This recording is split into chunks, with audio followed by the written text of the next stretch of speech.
정말 충격적인 소식입니다. 한미 동맹으로 견고했던 미국과의 관계가 급격히 흔들리고 있다고 하는데요.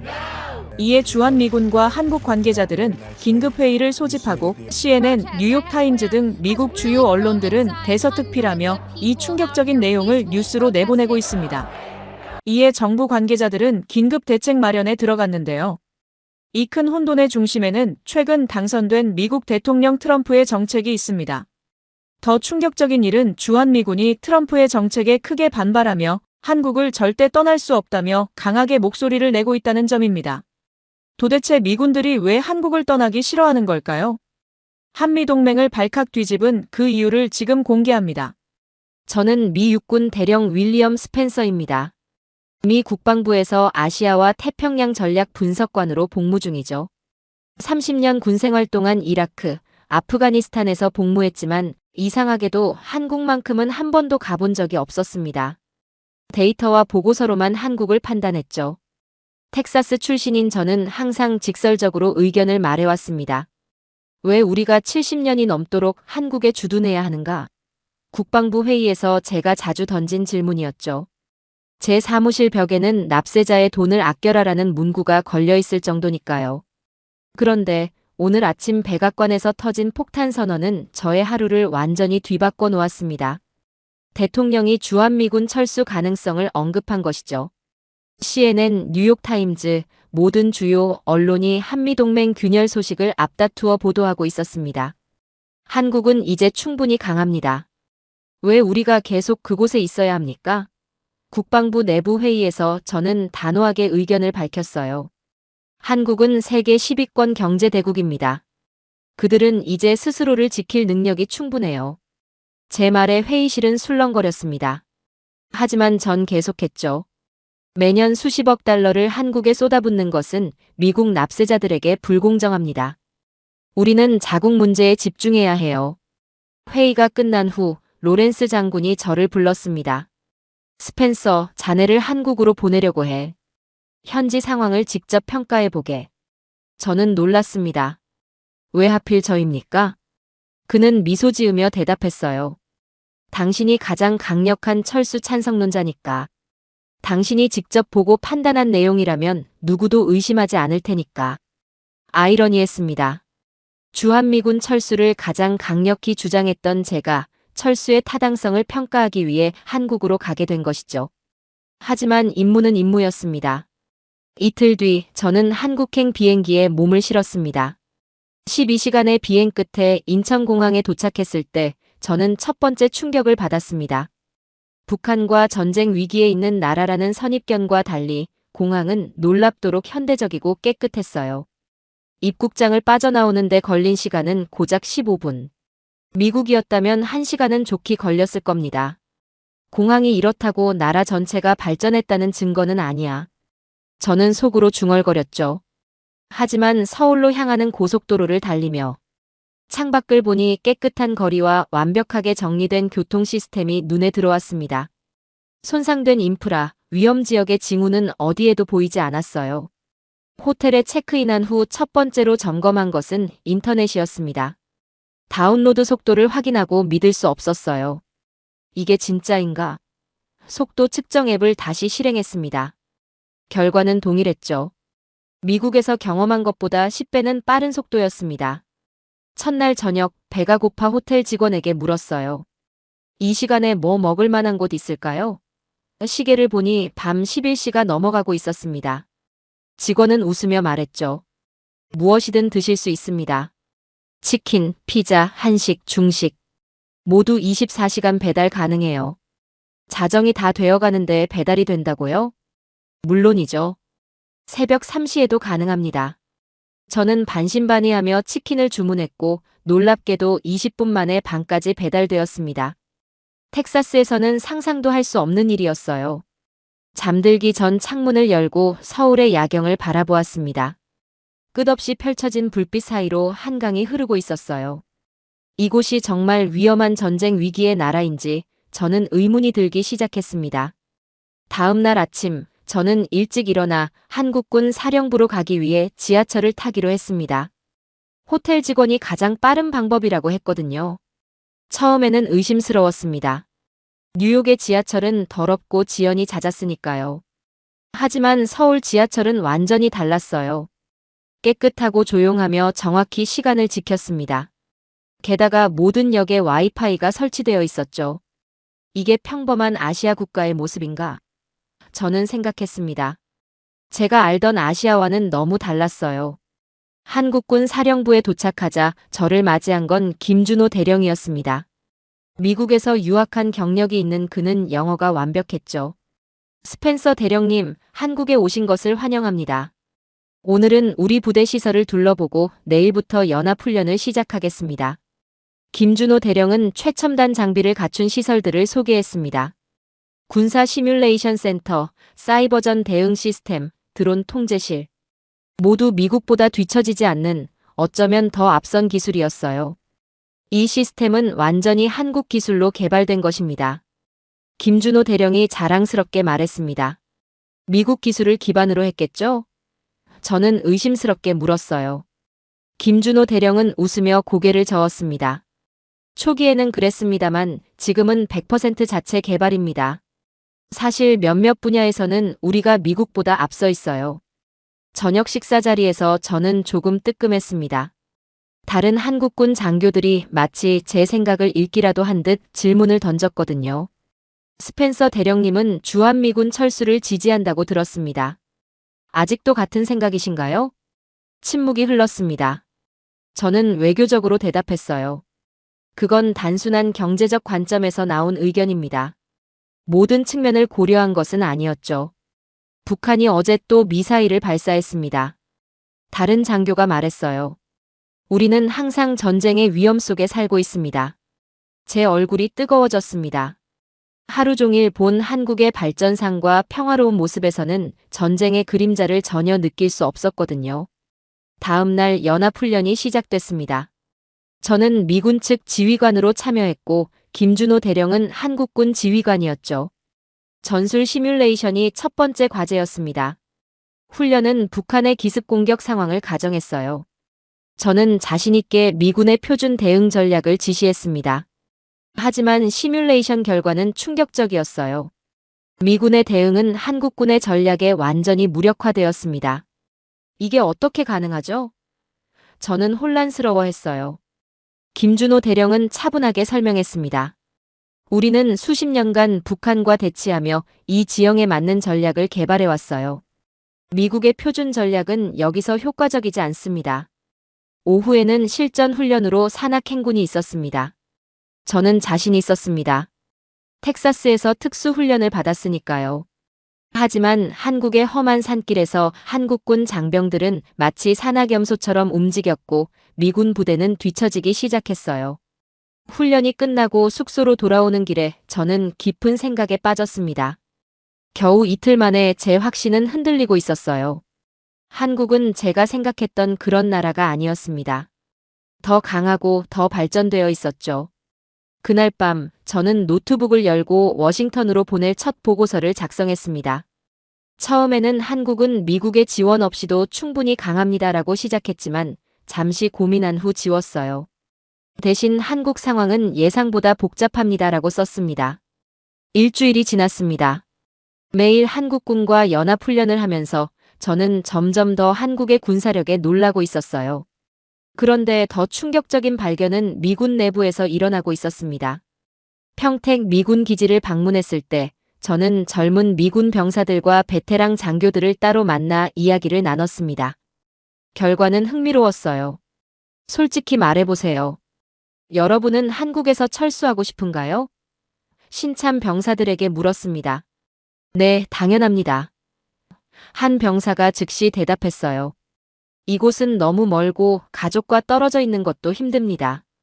다른 병사도 고개를 끄덕였습니다. 미국으로 돌아가는 것이 좋겠죠. 한국 음식도 적응하기 어렵고요. 하지만 3년 이상 한국에서 근무한 베테랑들의 반응은 완전히 달랐습니다. 철수? 절대 안 됩니다. 해리스 중령이 단호하게 말했어요. 한국은 우리에게 전략적으로 너무 중요합니다. 게다가 다른 장교가 덧붙였습니다. 한국에서의 삶은 미국보다 더 편리해요. 범죄율도 낮고 의료 시스템도 좋고 대중교통은 말할 것도 없죠. 한 상사는 심지어 이렇게 말했습니다. 제 계약이 끝나면 전역 후 한국에 정착할 계획입니다. 이미 서울에 아파트를 알아보고 있어요. 이 말을 듣고 저는 깜짝 놀랐습니다. 미국인이 왜 한국에 정착하려고 하죠? 기회가 더 많기 때문입니다. 그가 대답했어요. 영어 강사로 시작해서 스타트업을 할 계획이에요. 한국은 지금 창업하기 좋은 나라니까요. 저는 그날 밤 호텔로 돌아와 생각에 잠겼습니다. 왜 처음 와서 적응하기 어려워하는 미군들과 오래 거주한 미군들의 의견이 이렇게 극명하게 나뉘는 걸까요? 그들이 알고 있는 한국의 무엇이 이런 차이를 만드는 걸까요? 다음 날, 저는 현지 행정 시스템을 경험해 보기로 했습니다.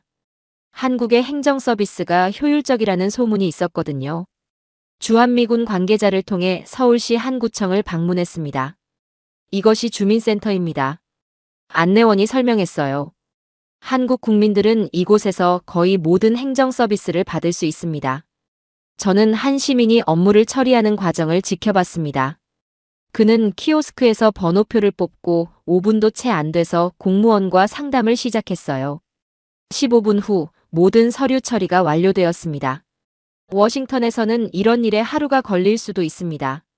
저는 중얼거렸어요. 점심시간, 저는 직접 한국의 배달 앱을 사용해 보기로 했습니다. 몇 번의 터치만으로 점심이 주문되었고 정확히 25분 후 구청 로비에 음식이 도착했어요. 결제는 모바일로 이미 완료된 상태였습니다. 이런 효율성이 어떻게 가능한 거죠? 저는 안내원에게 물었습니다. 디지털 인프라 덕분입니다. 그가 대답했어요. 한국은 IT 인프라에 일찍부터 투자했고 정부 서비스도 거의 다 디지털화되어 있습니다. 저녁에는 강남 지역의 스타트업 센터를 방문했습니다. 활기찬 젊은이들이 다양한 기술 프로젝트에 몰두하고 있었어요. 놀랍게도 그 중에는 미국인들도 여럿 있었습니다. 한국이 실리콘밸리보다 스타트업하기 좋은 점이 뭐죠? 한 미국인 창업자에게 물었습니다. 속도입니다. 그가 미소 지으며 말했어요. 한국은 모든 것이 빠르게 움직여요. 의사결정, 제품 출시, 소비자 반응. 미국에서 6개월 걸릴 일이 여기선 1개월이면 됩니다. 호텔로 돌아오는 길에 저는 생각했습니다. 이것이 미군 베테랑들이 한국을 떠나지 않으려는 이유일까요? 그들은 미국보다 더 효율적이고 편리한 시스템에 이미 적응한 것일까요? 11차, 저는 국방부에 두 번째 보고서를 제출했습니다. 이번에는 좀 더 신중하게 썼어요. 한국의 군사력과 경제력은 예상을 크게 상회합니다. 주한미군 철수 결정은 좀 더 심도 있는 검토가 필요합니다. 그날 오후 워싱턴에서 화상회의를 요청해 왔습니다. 화면 너머로 제 상관인 마이클 로렌스 장군의 표정이 심각해 보였어요. 스펜서, 당신은 원래 철수 찬성론자였잖아. 무슨 일이 있었나? 저는 솔직하게 답했습니다. 장군님, 직접 보니 상황이 다릅니다. 한국은 우리가 보고서로만 알던 나라가 아니에요. 대통령은 이미 철수 쪽으로 기울고 있네. 당신의 보고서가 혼란을 주고 있어. 로렌스 장군이 눈살을 찌푸렸습니다. 저는 잠시 침묵했어요. 제 경력에 위험할 수 있었지만 사실을 말해야 했습니다. 장군님, 철수하면 미국이 더 큰 손해를 볼 겁니다. 한국은 우리의 보호가 필요한 나라가 아니라 우리에게 전략적 이익을 주는 파트너예요. 통화가 끝난 후 불안한 마음을 안고 저는 용산 전쟁기념관을 방문했습니다. 한국 전쟁 전시관에서 미군과 한국군이 함께 싸운 역사를 보며 생각에 잠겼어요. 수만 명의 미군이 이 나라를 위해 목숨을 바쳤는데 우리는 이제 그냥 떠나버릴 건가요? 그날 저녁, 저는 주한미군 사령관 제임스 카터 장군과 비공식 저녁 식사를 했습니다. 그가 물었어요. 스펜서, 솔직히 말해보게. 워싱턴에서 어떤 바람이 불고 있나? 철수 쪽으로 기울고 있습니다, 장군님. 카터 장군은 깊은 한숨을 내쉬었습니다. 알고 있네. 하지만 그건 큰 실수가 될 거야. 왜 그렇게 생각하십니까? 자네가 여기서 본 것처럼 한국은 더 이상 우리의 도움이 필요한 약한 나라가 아니야. 오히려 우리가 한국의 도움이 필요한 상황이 됐어. 카터 장군이 낮은 목소리로 말했어요. 저는 놀라서 물었습니다. 미국이 한국에 도움이 필요하다고요? 그렇네. 중국과의 경쟁에서 한국은 핵심 파트너야. 반도체, 배터리 기술, 오지. 미국이 중국과 경쟁하려면 한국이 필요해. 그리고 이건 군사적 문제만이 아니라 경제적, 기술적 문제이기도 하지. 카터 장군은 와인을 한 모금 마시고 계속했습니다. 게다가 한국의 주둔함으로써 우리는 아시아 전체에 영향력을 유지할 수 있어. 이걸 포기하는 건 러시아와 중국에 큰 선물을 주는 거나 다름없지. 저녁 식사 후 호텔로 돌아오는 길에 저는 서울의 번화가를 걸었습니다. 어디를 가든 미국 브랜드가 보였어요. 스타벅스, 맥도널드, 애플, 나이키. 한국은 분명 미국 문화와 경제의 영향력 아래 있었습니다. 하지만 동시에 삼성, 현대, LG 같은 한국 브랜드들도 세계를 무대로 활약하고 있었죠. 이건 일방적인 관계가 아니야. 저는 중얼거렸습니다. 우리가 한국을 보호하는 게 아니라 서로가 서로를 지탱하고 있어. 다음 날 아침, 저는 주한미군 병사들의 일상을 더 깊이 이해하기 위해 부대 식당에서 아침을 먹기로 했습니다. 그곳에서 만난 미군 병장은 놀라운 이야기를 들려주었어요.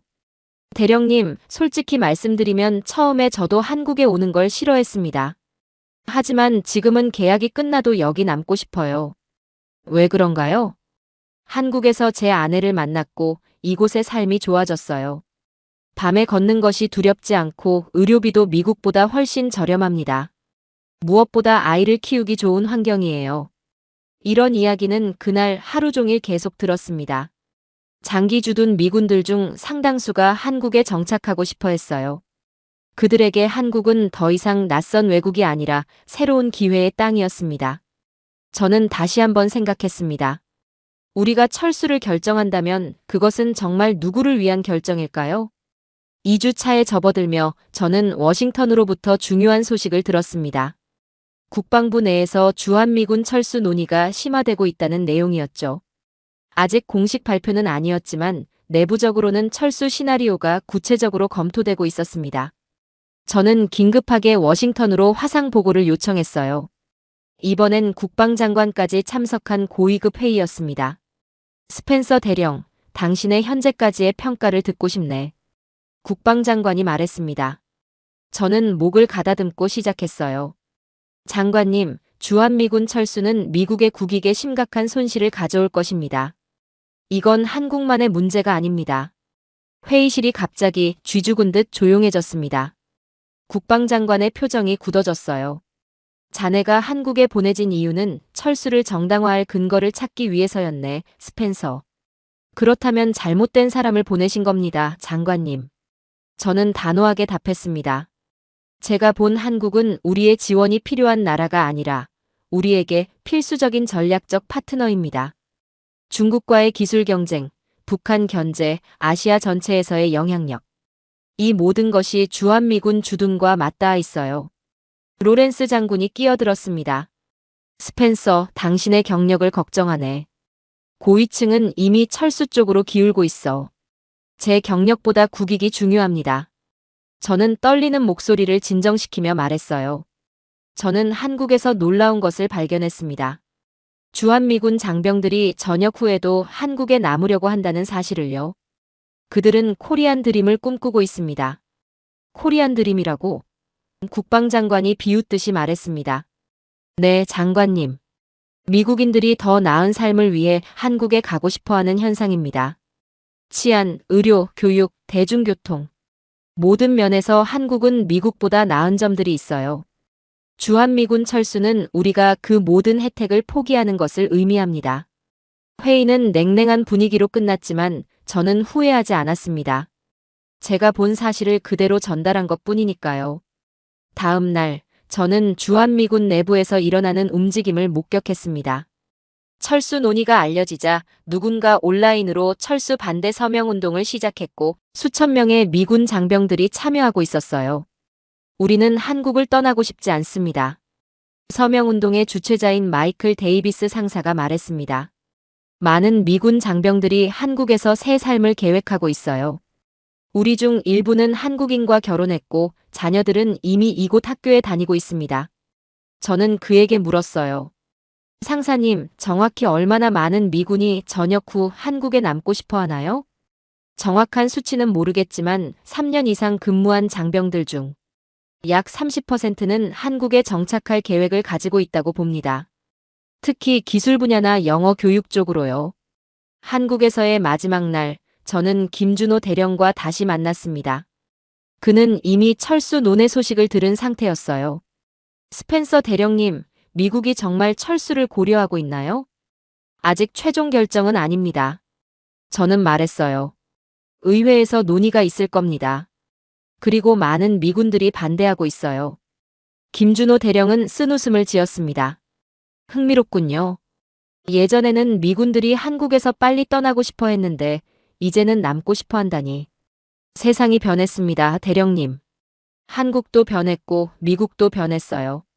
미국으로 돌아온 저는 워싱턴 국방부에서 한국 방문 결과를 공식 브리핑했습니다.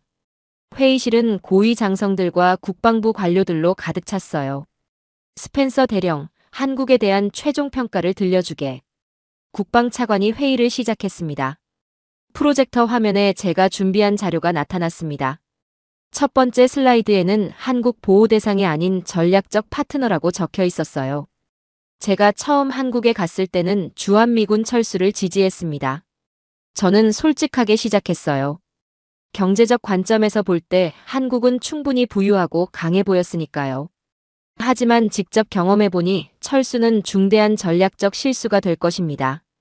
저는 한국의 군사력, 기술 발전, 사회 인프라, 그리고 주한미군 내부에서 일어나는 변화에 대해 설명했습니다. 특히 코리안 드림 현상에 대해 강조했어요. 놀랍게도 한국에 오래 근무한 미군들은 전역 후에도 한국에 남으려 합니다. 그들은 한국에서 더 나은 삶의 질을 경험했기 때문이죠. 범죄율, 의료 시스템, 교육, 대중교통. 미국보다 나은 점들이 많다고 합니다. 회의실에서 웅성거림이 들렸습니다. 몇몇 장성들은 불편한 표정이었어요. 스펜서, 그건 미국에 대한 비판처럼 들리는군. 한 장군이 말했습니다. 사실을 말하는 것입니다, 장군님. 저는 단호하게 답했어요. 우리는 한국을 과소평가했습니다. 1950년대 전쟁으로 폐허가 된 나라의 이미지에 갇혀 있었죠. 하지만 오늘날 한국은 세계 10위권 경제대국이며 기술 분야에서는 미국의 중요한 경쟁자이자 파트너입니다. 브리핑 후 개인적으로 로렌스 장군이 저를 불렀습니다. 그의 사무실은 펜타곤의 가장 깊숙한 곳에 있었어요. 스펜서, 자네 보고서가 국방부 내에서 파장을 일으키고 있네. 그가 말했습니다. 대통령에게도 전달됐어. 저는 긴장했습니다. 저의 경력에 문제가 될까요? 로렌스 장군은 웃었습니다. 반대일세. 대통령이 자네를 직접 만나보고 싶어 하시네. 내일 백악관으로 가게. 다음 날, 저는 믿을 수 없는 경험을 했습니다. 대통령과의 비공개 면담이었어요. 대통령은 제 보고서에 깊은 관심을 보였습니다. 스펜서 대령, 솔직히 말해보게. 우리가 한국에서 철수한다면 정확히 무엇을 잃게 되나? 저는 준비한 답변을 했습니다. 첫째, 아시아 전체에서의 군사적 영향력입니다. 둘째, 중국 견제를 위한 최전방 기지를 잃습니다. 셋째, 첨단 기술 분야에서 중요한 파트너십이 약화됩니다. 그리고 마지막으로 미군 장병들에게 매우 가치 있는 해외 근무 경험의 기회를 빼앗는 것입니다. 대통령은 잠시 생각에 잠겼습니다. 흥미롭군. 그 코리안 드림이라는 현상에 대해 더 자세히 말해보게. 네, 대통령님. 이것은 제가 직접 목격한 현상입니다. 한국에 3년 이상 근무한 미군들 중 약 30%가 전역 후 한국에 정착하길 원합니다. 그들은 영어 강사, 창업가, 심지어 한국 대기업 직원으로 새 삶을 시작하고 있습니다. 미국인들이 더 나은 삶을 위해 한국을 선택한다고? 대통령이 놀란 표정으로 물었어요. 네, 정확히 그렇습니다. 한국의 치안, 의료, 교통, 교육 시스템이 그만큼 매력적이기 때문입니다. 미국보다 더 좋은 점들이 많다고 합니다. 대통령은 메모를 하며 고개를 끄덕였습니다. 알겠네. 자네의 보고서와 의견은 매우 가치 있었어. 철수 논의는 좀 더 신중하게 재검토해보겠네. 백악관에서 나온 저는 깊은 안도감을 느꼈습니다. 최소한 제 의견이 최고 위층에 전달되었다는 사실이 기뻤어요. 하지만 동시에 고민도 깊어졌습니다. 국방부에서의 제 위치는 어떻게 될까요? 철수 찬성론자였던 제가 갑자기 입장을 바꾸었으니까요. 그날 저녁 뜻밖의 전화가 걸려왔습니다. 한국에서 만났던 김준호 대령이었어요. 스펜서 대령님, 워싱턴에 오게 되었습니다. 한미 합동군사위원회 참석차요. 시간이 되신다면 함께 식사라도 할 수 있을까요? 저는 기꺼이 동의했습니다. 다음 날 저녁, 우리는 워싱턴의 한 한식당에서 만났어요. 어떻게 지내시나요, 스펜서 대령님? 한국에서 돌아오신 후 변화가 있으셨는지요? 저는 웃으며 대답했습니다. 한국 음식이 그립더군요. 그리고 한국에서의 경험이 저의 관점을 완전히 바꿔놓았습니다. 김준호 대령은 진지한 표정으로 물었어요. 철수 논의는 어떻게 진행되고 있습니까? 아직 결정된 것은 없습니다. 하지만 저는 반대 의견을 강하게 표명했어요. 철수는 미국에게도 손실이 될 겁니다. 김준호 대령은 안심한 듯 웃었습니다. 감사합니다, 스펜서 대령님. 사실 오늘 만남에는 다른 목적도 있습니다. 제안을 하나 드리고 싶어요. 제안이라고요? 저는 호기심이 생겼습니다. 김준호 대령은 와인을 한 모금 마시고 조용히 말했어요. 스펜서 대령님, 당신은 한국과 미국 양쪽을 모두 이해하는 몇 안 되는 미국 장교 중 한 분입니다. 한미연합사령부에서 당신의 역할이 필요합니다. 연합사령부요? 제가 한국으로 다시 파견된다는 뜻인가요? 그렇습니다. 물론 승진과 함께요. 준장으로 진급하여 연합사 부사령관 자리를 맡으실 수 있습니다. 저는 잠시 말을 잊었습니다. 준장 진급은 제 경력에서 큰 도약이었어요. 하지만 그건 한국으로 돌아간다는 의미이기도 했죠. 생각할 시간이 필요합니다. 제가 말했어요. 물론입니다. 하지만 이것이 단순한 군사적 파견이 아니라는 점을 알아주셨으면 합니다. 이건 한미동맹의 미래를 위한 중요한 역할입니다. 식사를 마치고 집으로 돌아오는 길에 저는 깊은 생각에 잠겼습니다. 한국으로 돌아간다는 것은 무엇을 의미할까요? 미국에서의 제 경력, 텍사스에 있는 제 집, 그리고 편안한 생활. 모두 뒤로 하고 가야 합니다. 그날 밤, 저는 한국에서 찍은 사진들을 다시 보았습니다. 서울의 야경, 한강공원에서 조깅하는 모습, 그리고 한국 장교들과 함께 찍은 사진들. 그때의 기억이 선명하게 떠올랐어요. 다음 날 아침, 저는 국방부에서 새로운 소식을 접했습니다. 대통령이 주한미군 철수 논의를 무기한 연기하기로 결정했다는 내용이었죠. 제 보고서가 영향을 미쳤다는 생각에 무거운 책임감이 느껴졌습니다. 로렌스 장군이 제 사무실로 찾아왔습니다. 축하하네, 스펜서. 자네 덕분에 철수 계획이 중단됐어. 전 단지 제가 본 것을 보고했을 뿐입니다. 그게 중요한 거야. 자네가 용기를 내서 본 것을 말했기 때문이지. 로렌스 장군이 미소 지었어요. 그런데 한국에서 제안이 왔다고 들었네. 네, 연합사부사령관 자리를요. 하지만 아직 결정하지 않았습니다. 내 충고를 들어볼 텐가? 로렌스 장군이 진지한 표정으로 말했습니다. 기회를 놓치지 말게.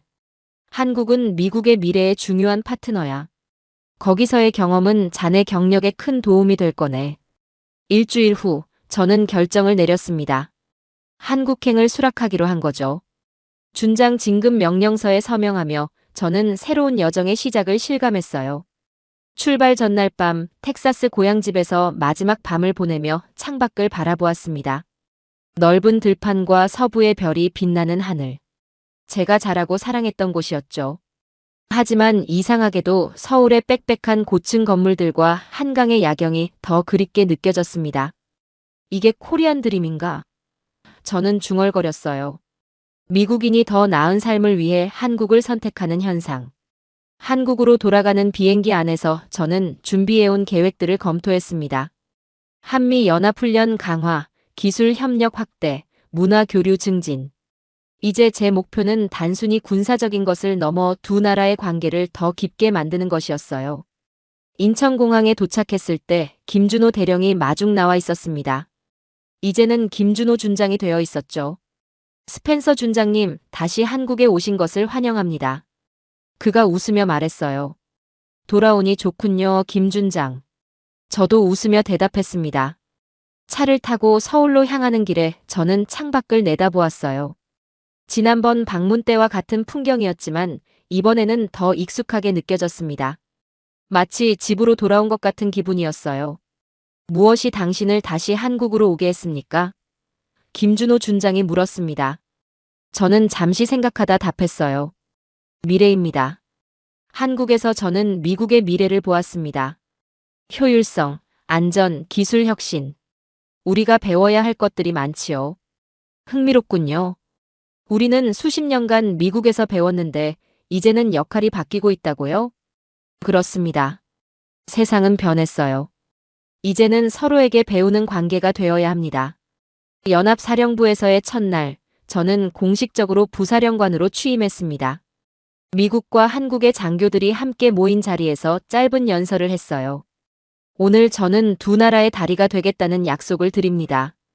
과거 우리는 한국을 지켜준다는 생각을 가졌습니다. 하지만 이제는 서로가 서로를 지키는 동등한 파트너가 되었습니다. 저는 그 파트너십을 더욱 강화하기 위해 최선을 다하겠습니다. 취임 후 몇 개월 동안 저는 한국 사회에 더 깊이 스며들었습니다. 한국어 수업을 듣기 시작했고 주말에는 한국의 지방 도시들을 여행했어요. 부산의 해변, 경주의 역사 유적지, 제주도의 아름다운 자연. 저는 한국의 다양한 모습에 매료되었습니다. 한국에서의 새로운 삶은 저에게 많은 변화를 가져왔어요. 텍사스에서의 넓은 집 대신 서울 한복판의 아파트에 살게 되었고 자동차 대신 지하철을 이용했습니다. 처음에는 적응이 어려웠지만 점점 그 편리함에 익숙해졌어요. 어느 날 저는 김준호 준장에게 특별한 제안을 했습니다. 주한미군 장병들을 위한 한국 문화 적응 프로그램을 만들면 어떨까요? 많은 미군들이 한국 생활에 적응하지 못해 고국으로 돌아가길 원하잖아요. 김준호 준장은 즉시 동의했습니다. 좋은 생각입니다. 언어 교육부터 문화 체험까지 포괄적인 프로그램을 만들 수 있겠군요. 그렇게 브릿지 프로그램이 시작되었습니다. 주한미군 장병들에게 한국어 교육, 문화 체험, 심지어 취업 지원까지 제공하는 프로그램이었어요. 처음에는 소수만 참여했지만 곧 인기가 폭발적으로 늘어났습니다. 프로그램의 성공은 워싱턴까지 알려졌어요. 국방부에서 공식 지원을 결정했고 다른 해외 주둔 미군 기지에서도 비슷한 프로그램을 도입하기 시작했습니다. 한국 생활 1년 차, 저는 제 인생에서 중요한 결정을 내려야 했습니다. 군 복무 30년을 마치고 은퇴할 시기가 다가온 것이죠. 보통 미국 장교들은 은퇴 후 워싱턴의 컨설팅 회사나 군수산업체에 취직합니다. 저에게도 여러 제안이 들어왔어요. 하지만 제 마음은 이미 다른 곳을 향하고 있었습니다. 한국에 남아 새로운 삶을 시작하고 싶었어요. 많은 고민 끝에 저는 은퇴 후 한국에 정착하기로 결정했습니다. 은퇴식 날 서울에서 열린 작은 행사에 미국과 한국의 동료들이 모였습니다. 저는 마지막 군복을 입고 연설했어요. 30년간의 군 생활을 마치며 저는 새로운 인생을 시작합니다. 놀랍게도 그 새로운 인생은 한국에서 이어질 것입니다. 제가 처음 이곳에 왔을 때는 짧은 출장이라고 생각했습니다. 하지만 이제는 제 두 번째 고향이 되었어요. 은퇴 후 저는 서울 외곽에 작은 집을 구입했습니다. 텍사스보다 훨씬 작았지만 한강이 내려다 보이는 전망이 있었어요. 그리고 곧 한국의 대형 방위산업체에서 국제협력 자문위원 자리를 제안받았습니다. 우리는 스펜서 씨의 경험이 필요합니다. 회사 대표가 말했어요. 미국과 한국의 방위산업 협력을 강화하는 데 도움을 주실 수 있을 것 같습니다. 저는 기꺼이 수락했습니다. 이것은 군 생활에서 쌓은 경험을 활용하면서도 양국 관계에 계속 기여할 수 있는 기회였으니까요. 어느 주말 저녁, 저는 한강공원에서 조깅을 하다 잠시 멈추어 서울의 야경을 바라보았습니다. 강 건너편으로 빛나는 고층 건물들과 반짝이는 한강의 물결. 이 풍경이 이제는 너무나 친숙해졌어요. 옆 벤치에 앉아있던 노인이 저에게 말을 걸었습니다. 외국인이신가 보네요. 네, 미국에서 왔습니다. 저는 서툰 한국어로 대답했어요. 관광객인가요? 저는 미소 지으며 고개를 저었습니다. 아니요, 이제 이곳이 제 집입니다. 노인은 호기심 어린 눈으로 물었어요. 미국 사람이 왜 한국에 살게 되었나요? 저는 잠시 생각하다 답했습니다.